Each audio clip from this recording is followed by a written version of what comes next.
Hello everyone, today I'll show you how to select a text box in a PDF file using Foxit PDF Editor. Open your PDF file and I'll select this text box. Click on this edit option and here you will find this edit text option. Click here. Now click on this text. As this text box now showing and selected.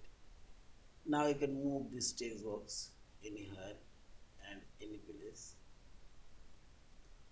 And also you can rotate this text box and double click on this text box and press Ctrl A. You can select all of this text from the text box and you can copy paste. Also you can edit and modify this text box. You can increase this text box area and see this.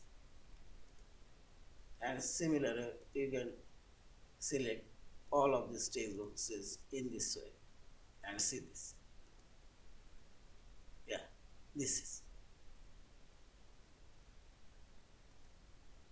Thank you for watching. Please subscribe, like, share and comment.